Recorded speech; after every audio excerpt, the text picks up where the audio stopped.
Questão 157. Em caso de condenação por ato de improbidade que causa enriquecimento ilícito ou prejuízo ao erário, o valor de ressarcimento dos danos e a perda ou reversão dos bens e valores ilicitamente adquiridos serão destinados ao ente correspondente à pessoa jurídica lesada. O que acontece? O juiz ele determinou a reversão, do dinheiro que uma pessoa, entidade, obteve ilegalmente, ou o juiz determinou o ressarcimento aos cofres públicos. Mas para quem é que vai esse dinheiro?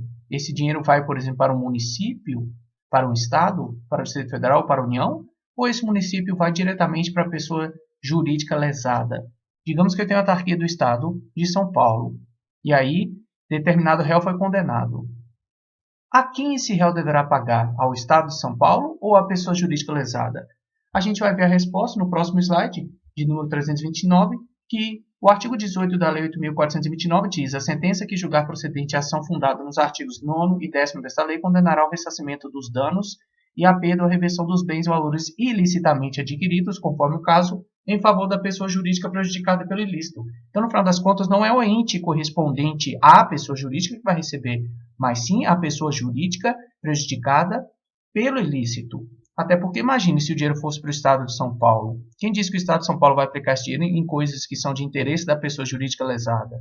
Então, o dinheiro já vai diretamente para a pessoa jurídica e não para o ente correspondente à pessoa jurídica lesada. Questão 158 diz: em caso de necessidade de liquidação do dano, o Ministério Público procederá a essa determinação e ao ulterior procedimento para cumprimento da sentença referente ao ressarcimento do patrimônio público ou a perda ou a reversão dos bens. O que acontece? Muitas vezes o juiz ele condena determinado réu ao ressarcimento, ou talvez ao desembolso de quantias que ele obteve ali ilicitamente, mas não se sabe o valor exato. Não se sabe o valor exato. A quem compete, então, calcular esse valor exato? Isso a gente chama de liquidação. A questão está dizendo que essa é a competência, a função do Ministério Público, fazer essa liquidação, ou seja, descobrir o valor exato. No entanto, a Lei de Improbidade Administrativa não diz isso. Ela diz o seguinte em seu parágrafo 1º do artigo 18. Se houver necessidade de liquidação do dano, a pessoa jurídica prejudicada procederá a essa determinação e ao ulterior ou posterior, que são sinônimos, procedimento para cumprimento da sentença referente ao ressarcimento do patrimônio público ou a perda ou a reversão dos bens. Então, o que acontece aqui?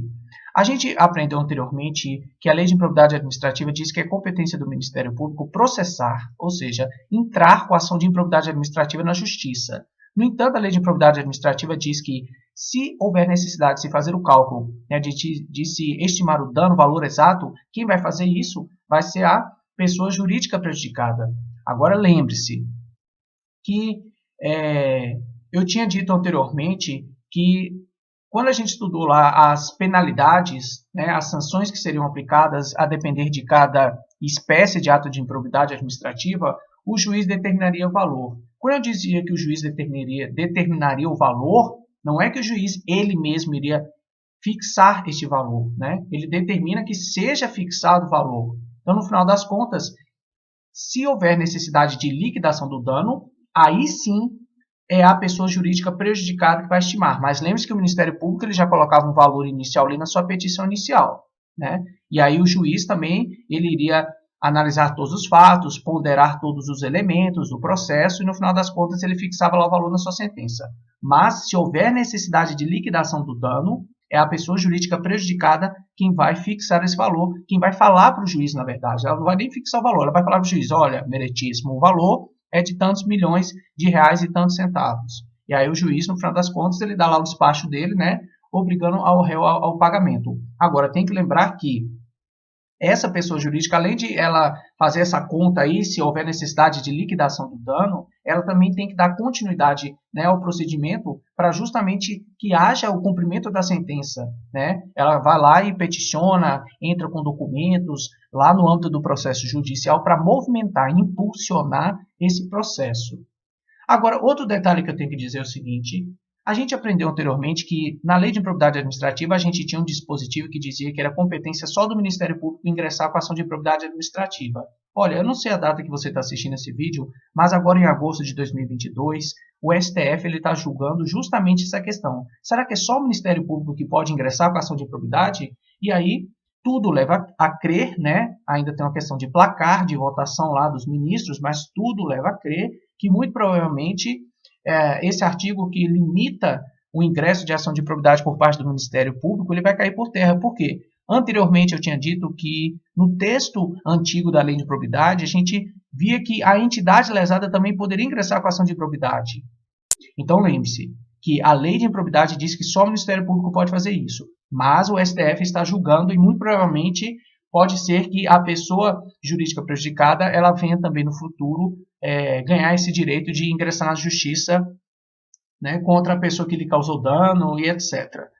Mas estamos aqui falando da questão da liquidação, que somente se houver a necessidade de estimar o valor é que a pessoa jurídica prejudicada ela vai determinar que valor é esse. Dando continuidade ao nosso estudo, questão 159 diz: em caso de necessidade de liquidação do dano, a pessoa jurídica lesada procederá a essa determinação, assim como ao ulterior procedimento para cumprimento da sentença referente ao ressarcimento do patrimônio público ou a perda ou a reversão dos bens no prazo de 3 meses contado do trânsito em julgado da sentença de procedência da ação. Caso não sejam adotadas estas providências no prazo citado, o Tribunal de Contas competente procederá à respectiva liquidação do dano e ao cumprimento da sentença referente ao ressarcimento do patrimônio público ou à perda ou à reversão dos bens sem prejuízo de eventual responsabilização pela omissão verificada. O que acontece? Essa questão está trabalhando nessa mesma questão que a gente estudou, da questão da liquidação, no entanto, agora ela já entra no aspecto do prazo, né? Qual o tempo que essa entidade tem para fazer isso? E ela cita também a consequência. Essa questão ela está errada por quê? Diz o parágrafo 2º do artigo 18 que, caso a pessoa jurídica prejudicada não adote as providências da questão da liquidação do dano no prazo de 6 meses, contado do trânsito em julgado da sentença de procedência da ação, caberá ao Ministério Público proceder à respectiva liquidação do dano e ao cumprimento da sentença referente ao ressarcimento do patrimônio público ou à perda ou à reversão dos bens sem prejuízo de eventual responsabilização pela omissão verificada. Então, o que acontece? Se a gente dá uma olhada aqui na questão, ela cita o prazo de 3 meses. Já está errado porque a lei de 6 meses. O outro erro é a questão de atribuir essa função ao Tribunal de Contas, quando na verdade é função do Ministério Público, né? Não é nem o Ministério Público de Contas, mas é o Ministério Público. Então você tem 2 erros aí. De fato, caso a pessoa jurídica prejudicada ela não venha efetuar a liquidação desse dano, na sequência o Ministério Público ele vai fazer isso e além do mais, ele também pode entrar com ação para responsabilizar essa entidade que sofreu dano pela sua omissão, por não ter feito isso.